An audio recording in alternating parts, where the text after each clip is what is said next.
네, 안녕하십니까. 반갑습니다.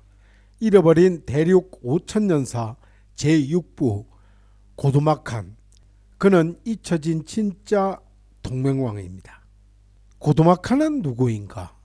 한국 고대사에서 가장 큰 공백 중 하나는 바로 단군조선 이후 누가 그 정통성을 이었는가 하는 문제입니다. 이 질문은 본 책에서 이야기하고자 하는 핵심 문제입니다. 우리는 흔히 고조선이 무너지면 곧바로 고구려로 넘어간다고 배웠습니다. 그러나 북부여기 계열 기록의 전성은 그 사이에 존재했던 거대한 연결고리를 말합니다. 그 이름이 바로 고두막한입니다. 북부여기 전성에 따르면 고두막한은 단순한 지방 군장이 아니었습니다. 그는 무너진 조선의 질서를 다시 세우고 흩어진 유민을 규합하여 북부여를 중흥시킨 인물이며 후대에 동맹왕이라 불린 존재로 묘사됩니다. 여기서 중요한 것은 바로 동맹왕 칭호입니다. 동맹왕을 곧 고조몽으로 기억합니다. 그러나 북부여 개성론에서는 동맹왕이라는 이름이 본래 동방을 다시 밝힌 왕이라는 정치적 칭호였으며 그 최초의 주인공이 바로 고두막한이었다고 봅니다. 이 해석에 따르면 고두막한의 등장은 단순한 왕제 교체가 아닙니다. 그는 단군조선 이후 처음으로 흩어진 조선 유민에게 다시 하나의 중심을 제시한 인물이었습니다. 나라를 잃은 백성들, 흩어진 제후들, 무너진 제천 질서와 한나라의 세력의 압박 속에서 사람들은 하나의 질문을 던지고 있습니다. 누가 과연 단군의 맥을 이을 것인가?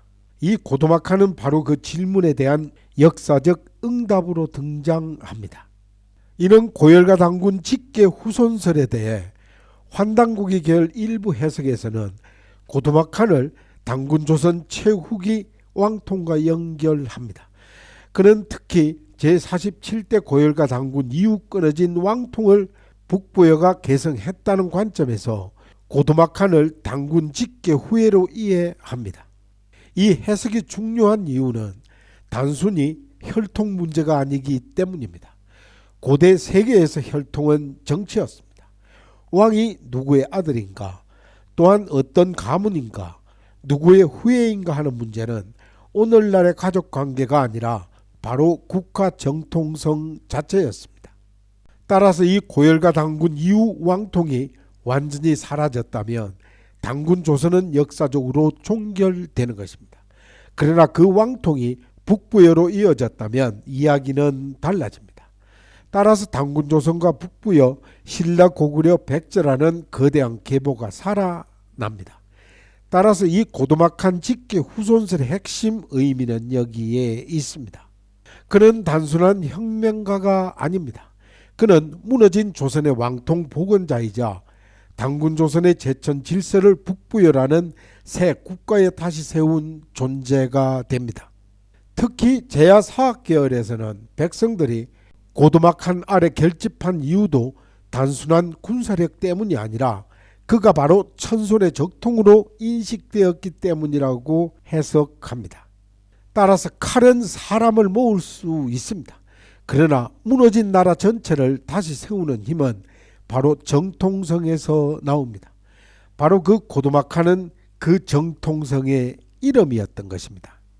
따라서 고두막한의 정치적 상징성입니다. 이 고두막한이라는 이름은 매우 독특합니다. 일반 왕후와 달리 이 이름은 단순 인명이 아니라 정치적 칭호의 성격을 가진 것으로 해석되기도 합니다.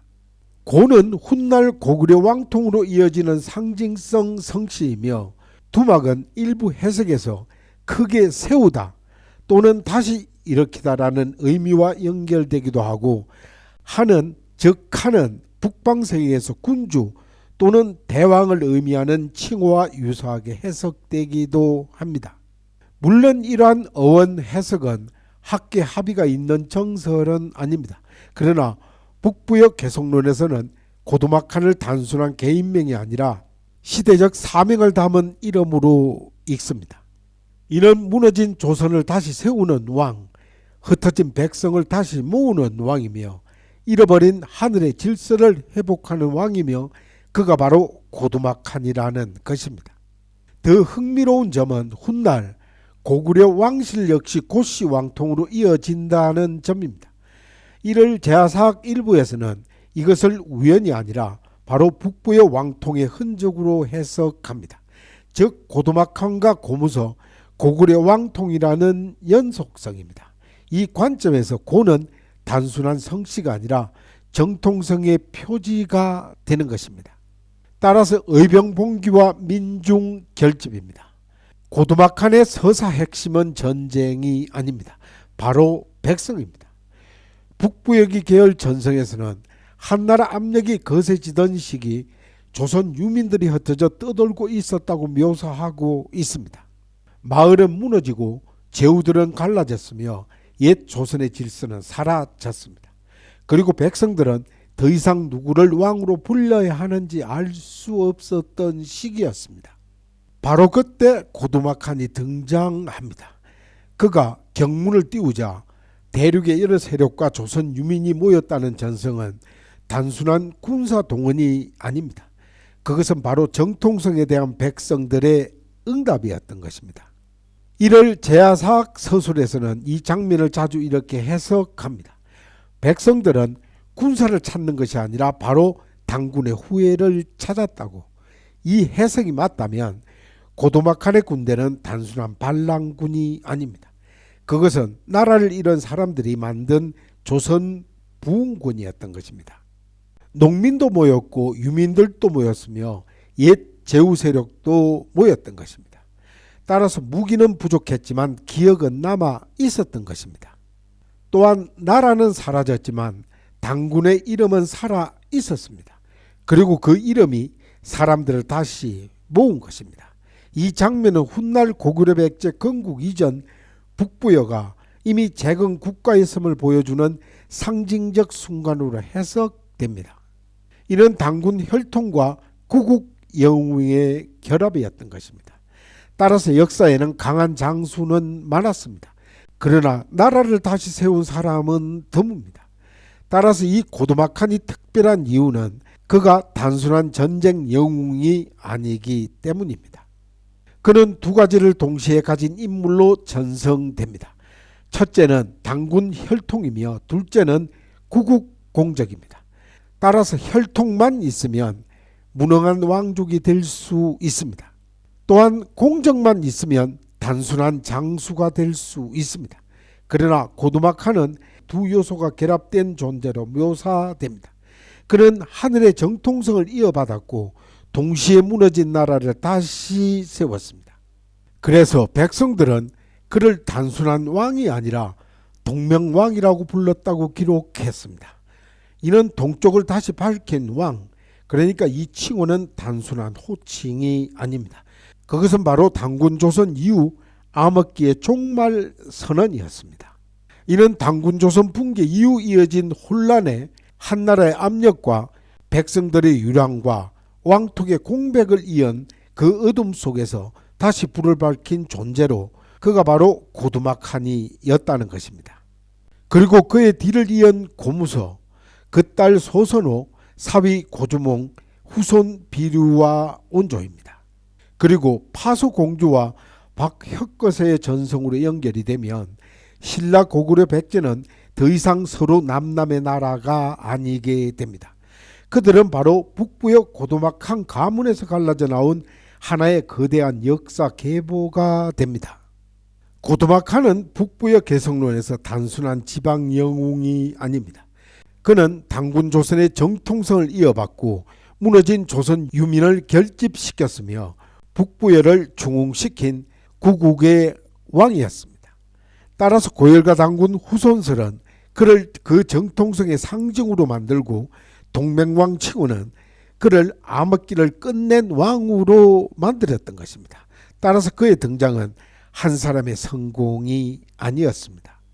그것은 바로 당군 조선 이후 끊어진 것처럼 보였던 역사의 맥이 다시 살아나는 순간이었습니다. 이제 다음 장에서는 우리가 그가 어떻게 한나라 세력과 맞서 북부여를 재건하고 왜 진짜 동명왕으로 불렸는지 더 깊이 들어가 보겠습니다. 이는 한나라와의 대결입니다. 고두막한의 등장은 단순한 한 인물이 역사의 무대에 오른 사건이 아니었습니다.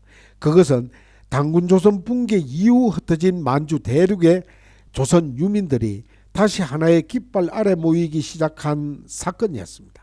그리고 그 깃발이 향한 첫 번째 상대는 바로 서쪽에서 밀려온 한나라 세력이었습니다. 이 한나라와의 대결은 단순한 국경전이 아니었습니다.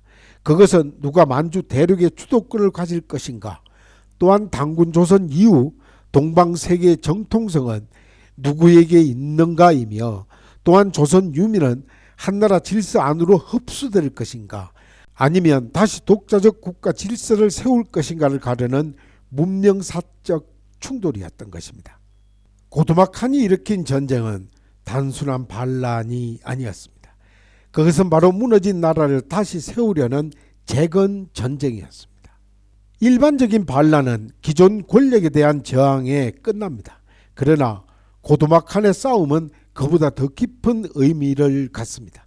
따라서 그의 전쟁은 한나라 세력에 대한 군사적 저항이면서 동시에 당군조선 이후 흩어진 조선 유민의 역사적 기억을 다시 하나의 정치 질서로 묶으려는 운동이었던 것입니다.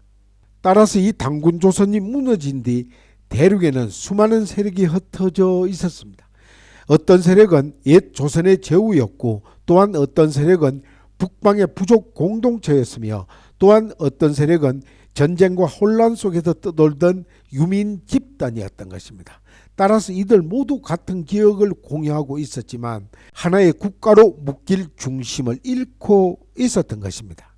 그때 고두막한의 봉기는 단순한 전쟁 명령이 아니라 잃어버린 질서를 다시 세우자는 역사적 호소였던 것입니다. 그의 싸움은 땅을 더 차지하기 위한 정복 전쟁이 아니었습니다. 그것은 빼앗긴 땅을 되찾고 흩어진 백성을 모으며 사라진 왕통의 이름을 다시 불러내는 복원 전쟁이었습니다. 그러므로 북부의 재건 전쟁의 본질은 세 가지로 정리할 수 있습니다.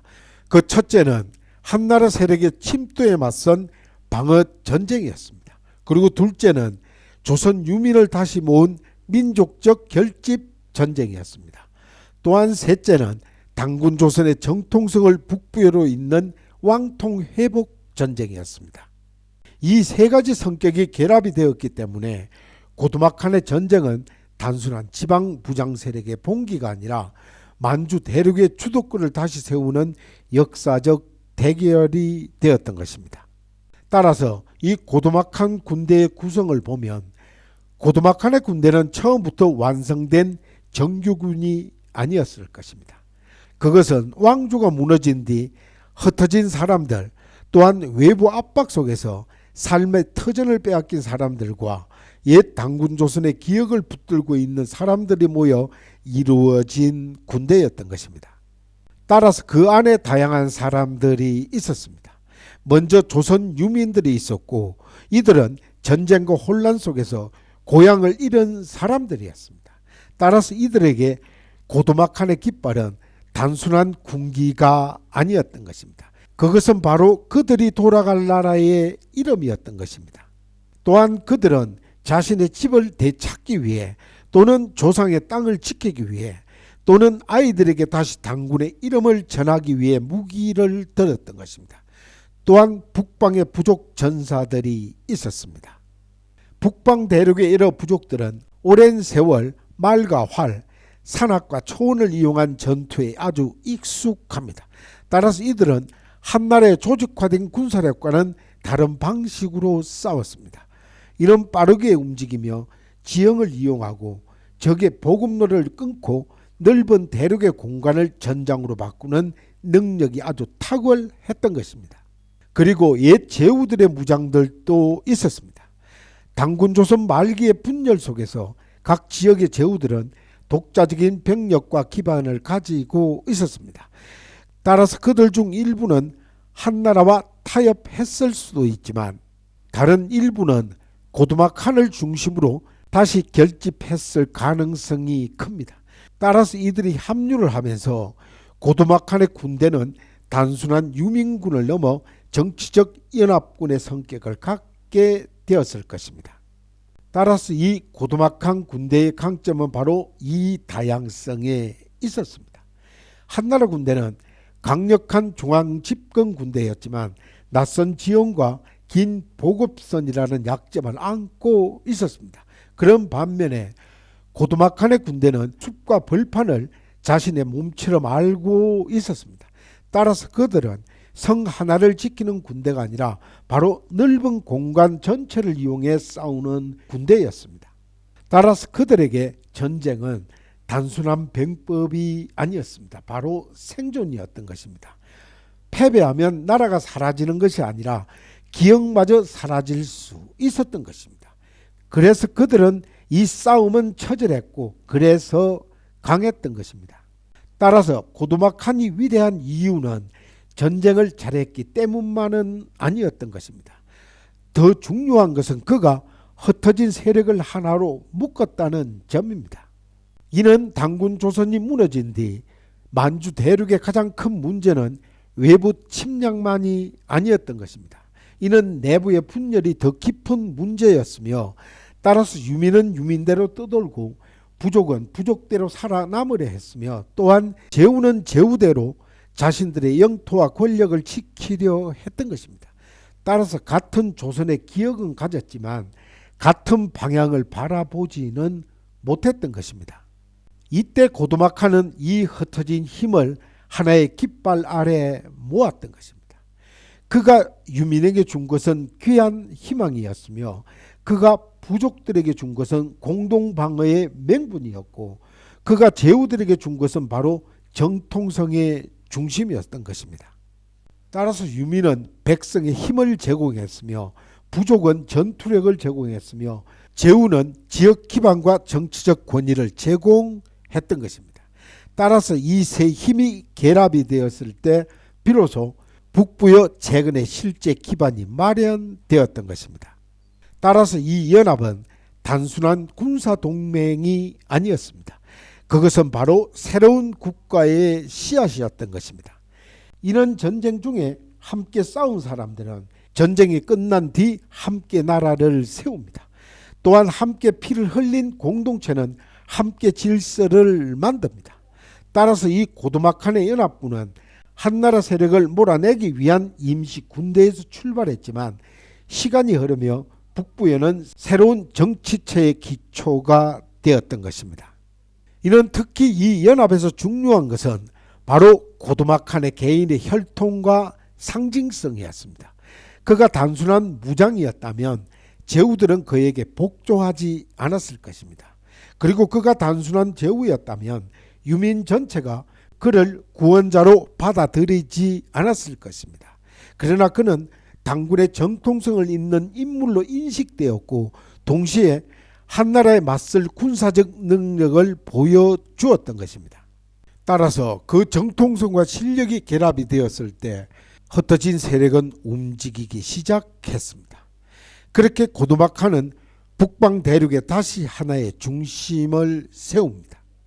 고도막한이 한나라 세력 격퇴의 역사적 의미를 살펴보면 고도막한의 한나라 세력 격퇴는 단순한 전투 승리가 아니었습니다. 그것은 고조선 이후 동방 세계가 완전히 한나라 질서에 흡수되지 않았음을 보여주는 역사적 선언이었습니다. 당시 한나라는 동아시아에서 거대한 제국이었습니다.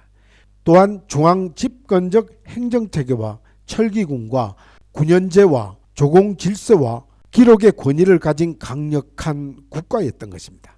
그런 한나라가 동방으로 밀려왔다는 것은 바로 조선 유민들에게는 매우 큰 압박이었습니다. 만약 이 압박을 막아내지 못했다면 대륙과 한반도 북부 옛 조선계 세력은 점차 한나라의 변경민으로 편입되었을 가능성이 컸습니다. 따라서 그들의 왕통은 사라지고 제천 문화는 약화되며 단군 기억은 지역 전성으로만 남았을 것입니다. 그러나 고도막한의 저항은 그 흐름을 끊었습니다. 그가 한나라 세력을 객퇴했다는 전성은 바로 동방의 조선계 세력이 여전히 독자적 정치 세력으로 살아 있었고, 또한 외부 제국의 질서에 완전히 굴복하지 않았다는 의미를 갖습니다. 따라서 이 승리는 세 가지 역사적 의미를 가집니다. 그 첫째, 북방 대륙의 독자성을 지켰습니다. 이는 한나라 군사적 영향력이 동쪽으로 확장되는 것을 막아 북방 대륙이 다시 조선계와 부역의 세력의 활동 무대로 남을 수 있게 했던 것입니다. 둘째는 조선 유민들의 자존을 회복했습니다. 나라 잃고 떠돌던 백성들에게 우리는 아직 패배한 민족이 아니다라는 믿음을 심어 주었던 것입니다. 그리고 셋째, 북부의 건국의 정당성을 확보한 것입니다. 이 전쟁에서 승리한 고두막한은 단순한 혈통의 후예가 아니라 바로 실제로 백성을 구원한 왕으로 인정받게 되었습니다. 이 고대 사회에서는 왕권은 혈통만으로 완성되지 않습니다. 따라서 왕은 백성을 지켜야 하는 것입니다. 또한 외적을 물리쳐야 합니다. 또한 무너진 질서를 다시 세워야 하는 것입니다. 따라서 이 고두막한은 그 일을 해냈기 때문에 바로 동맹왕이라는 칭호를 받을 수 있었던 것입니다. 그리고 한나라 세력을 밀어낸 뒤 북방 대륙의 질서는 다시 재편되기 시작합니다. 이것은 단순히 빼앗긴 성 몇 개를 되찾는 사건이 아니었습니다. 더 중요한 것은 주도권의 회복이었습니다. 이 주도권이란 누가 그 땅의 질서를 정하는가의 문제입니다. 이는 한나라가 주도권을 잡으면 동북 대륙은 진화 왕조의 변경이 됩니다. 그러나 조선 유민과 부역의 세력이 주도권을 잡으면 북방 대륙은 동방 천송 국가의 중심 무대가 되는 것입니다. 따라서 이 고두막한의 승리는 바로 이 방향을 바꾸었던 것입니다. 그리고 그의 승리 이후 북부여는 단순한 피난 공동체가 아니라 바로 북방 대륙의 새로운 중심 국가로 자리 잡게 됩니다. 또한 흩어진 유민은 다시 백성이 되었고, 갈라진 제후들은 다시 하나의 왕권 아래 모였으며, 또한 제천 권위는 다시 국가의 중심으로 돌아온 것입니다. 이때 회복된 것은 영토만이 아니었습니다. 그 회복된 것은 단군 조선의 기억이었습니다. 그리고 회복된 것은 하늘의 제사를 지내는 왕권의 권위였습니다. 그리고 회복된 것은 북방 대륙이 조선계 문명권의 중심이라는 역사 인식이었습니다. 따라서 이 고두막한은 그래서 단순한 성전 군주가 아닙니다. 그는 바로 북방 대륙의 방향을 다시 돌려놓은 인물이었습니다. 그리고 그의 승리가 있었기에 북부여는 살아남고, 북부여가 살아남았기에 훗날 신라 고구려 백제로 이어지는 삼국의 깊은 뿌리도 설명될 수 있습니다. 따라서 이 고두막한이 회복한 북방 주도권은 곧 다음 시대의 씨앗이 되었던 것입니다. 그 씨앗은 고무서에게 이어지고 소선호와 주몽에게 이어지면서 다시 비류와 온조, 그리고 남쪽은 파서공주와 박흑거세의 전성으로 확장된 것입니다. 이렇게 보면 고두막한의 전쟁은 한 시대의 끝이 아니라 삼국 탄생사의 천문을 연 대사건이었습니다. 정리하면 고두막한과 한나라의 대결은 단순한 전쟁 이야기가 아닙니다. 그것은 단군조선 이후 무너진 동방 세계가 외부 제국의 질서에 흡수될 것인가, 아니면 다시 독자적 문명권으로 일어설 것인가를 가른 거대한 분기점이었습니다. 따라서 이 고두막한의 전쟁은 북부의 재건 전쟁이었으며, 조선 유민의 기환 전쟁이었으며, 또한 단군의 정통성의 회복 전쟁이었습니다. 따라서 그의 군대는 유민과 부족 전사, 그리고 옛 제후 세력이 결합한 연합군이었으며, 그 연합은 전쟁을 넘어 새로운 국가 질서의 씨앗이 되었습니다. 따라서 이 한나라 세력의 객퇴는 북방 대륙이 완전히 외부 제국의 변경으로 편입되지 않았음을 보여주는 역사적 선언이었습니다. 그리고 그 승리를 통해 고두막한은 단순한 장수가 아니라 백성을 구하고 나라를 다시 세운 왕으로 자리 잡았던 것입니다. 그리하여 북방 대륙은 다시 동방의 주도권을 회복했으며 따라서 북부여는 단군 조선의 기억을 이어받은 새로운 중심국가로 떠올랐습니다. 이제 고두막하는 단순한 이름이 아닙니다. 그는 암흑기 북방 대륙에 다시 떠오른 빛이었습니다. 그는 암흑기에 북방 대륙에 다시 떠오른 빛이었습니다. 그래서 백성들은 그를 동맹왕이라 불렀던 것입니다.